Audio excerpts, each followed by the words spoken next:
or print something.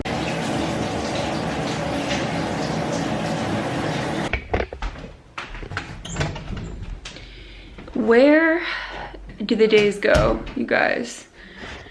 I feel like time is moving incredibly quickly and also very slowly at the same time. I'm sure a lot of other people out there feel this way, but it's something that I've never really experienced before. Can you guys relate to this? It's like I wake up, I have no idea what day of the week it is, and every day blends together, and it feels like we're just not getting closer to normalcy, and yet there aren't enough hours in the day. It's already like 5 p.m., the sun is setting. I have no idea how the day has slipped away, but I actually had a really, really great day. I want to tell you guys a little bit about kind of what I've been doing. I'm going to put some clothes on and kind of fill you in with what's going on. All right, I am back in ultimate lounge wear. It's getting kind of late. I'm gonna make dinner soon, but I wanted to just let you know kind of like my schedule, what it's been like lately. I have been volunteering in mornings at the barn that I have been riding at, but with a different instructor. And it's been really incredible, like one of the best uses of my time. It's so gratifying to be around the animals. And it's also really nice to have some sort of a like structured schedule. I recently filmed a vlog talking about how I had been waking up with my alarm clock, how I was trying to start my mornings in a different way, with a lot less like social media.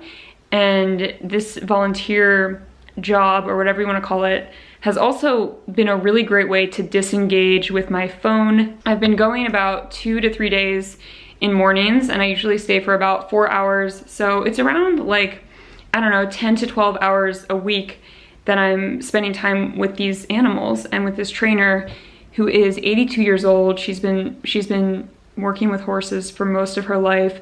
She has a really interesting story, and it's just been such an amazing experience. It's been so fulfilling. I can't even describe it to you guys. I just feel really grateful to have the opportunity to do this. I've said this many times, but I always feel the best thing you can give somebody else is your time, whether humans or animals. When I go to the barn in mornings, most of my time is spent on the ground with the horses. So I'm grooming, doing turnouts, walking them around, whatever Jane, who's the trainer, needs me to do. She's also giving me lessons sometimes in exchange for my time. It's been incredibly generous, and it's also been really cool because she teaches dressage, which is an area of riding that I've never really been schooled in. And dressage is all flat work, but it really is like the fundamental basics of English riding.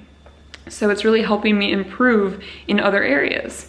And I just cannot say enough good things about it. It's kind of something that I don't even want to put on YouTube often because it just feels like this very sacred time away from my computer and whatnot.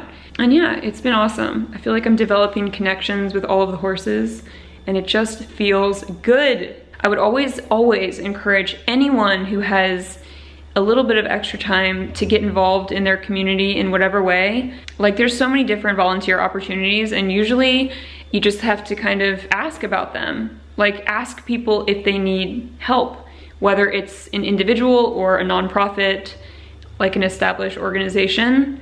Just reach out and ask, and usually you can work something out. Anyways, I am about to make dinner for myself. I have been craving a vegan like BLT with avocado, BLTA, I don't know what it's called, but I've been craving one, and I think I've made one on my channel before, like a long time ago, so I don't know how similar this will be. And then after dinner, I'm going to start packing because I'm going on a very spontaneous trip tomorrow. It's probably not what you're thinking it is, unless you're thinking it involves horses, because it does. This is my life now. This is my obsession. And you may notice that when I start doing anything, I become incredibly passionate about it, like across the board, not just with horseback riding. This is innately how I am. It's a good thing and it's also a bad thing, okay? By the way, our refrigerator, can you hear that? I don't know if you guys can ever hear this on camera, but can you hear the refrigerator? I'm going to be quiet for a second. It's so loud. So loud. Not okay. All right, we had to do some major modifications because I guess we didn't have bread. So I'm making a BLT bagel, a BLTA bagel. I got my tomato, avocado, kind of lettuce-ish, my tempeh bacon, and then I'm also going to put some of this spicy feta cheese spread on it. I think it's called Liptauer. Correct me if I'm wrong. It's an Austrian, like, paprika spicy cheese dip. It's so good. And I'm also going to use some of my favorite grapeseed oil veganese in place of mayonnaise. I also thought I would have some of these cauliflower crisps, and I'll probably have just like a little salad of greens on the side as well. Yeah, our kitchen is an absolute mess right now. I won't show you anything outside of the frame, but this is the bagel in progress, and this is the bagel finished. Are you ready? And there she is in all of her glory, looking really good. I'm going to just add some more greens to the side. Put this on top like that. I'm extremely excited about this bagel situation. Looking seriously fire. This is a gluten-free bagel, by the way. The brand is Udi's, not to be confused with Rudy's, which I also like and used in a recent vlog. Very similar names, both make gluten-free bread, and the packages look almost identical. It's very confusing. All right, just add a little bit of dressing. Perfect. And I think I'm going to go into the bedroom and watch, what is it called? What is the show that everyone is obsessed with? That's the one I'm watching. Bridgerton. This is called Dinner in Bed. Dang, it was fucking good. Recommend recreating. Hello, you guys. It is now many days later. I don't know what happened to this video, but I wanted to give you a quick little recap. I'm filming from the garage, by the way. That's why my nose, I guess, is red. It's really cold out here. Basically, I just got back from a trip to Sacramento. I went with my riding instructor. We were actually like in the rural areas, mostly outside of Sacramento, but we went to look at horses. We are both kind of looking, and I am mostly looking for like a lease, which is kind of like leasing a car. You lease a horse, you get to ride it for a period of time, and then you give it back. My plan was to film part of the trip, and I also thought I would maybe film like my packing routine and everything like that, but I didn't really film anything. I brought my camera, I didn't use it once. I did film some footage like on my phone. That being said, I learned a really important lesson on my trip that I wanted to share. The first is that investing in a horse, whether leasing or buying, is absolutely a huge, huge decision, which is something that I definitely knew before, but it is becoming more clear just how big that responsibility is. You know, it's a living thing. It's a very long-term commitment. It is a very expensive commitment. Anyways, I did not find the one on this trip, which is totally fine. It was still like a really educational experience.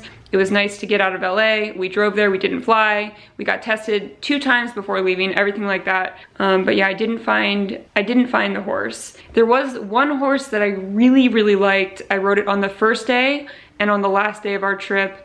And I did feel like a special connection. I just felt like really good on the horse. And then on the last day, things did not go as well. Breathe, sit up, sit up, sit up. Bring him back, bring him back, bring him back, make a circle. You're okay. Sit back and breathe. Sit back, and say ho, circle.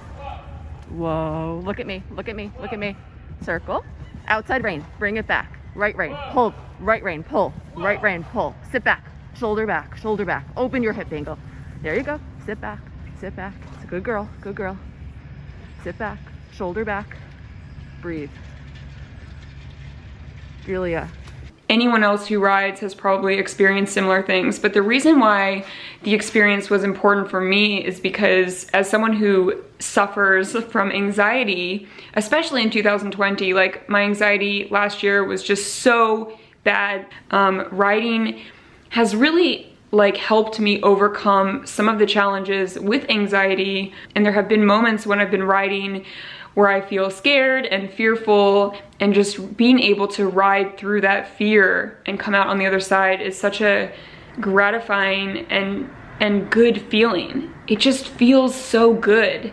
And I kind of want to carry that over to just my daily life with anxiety, being able to ride through those moments of anxiety and then come out and realize that I can overcome them.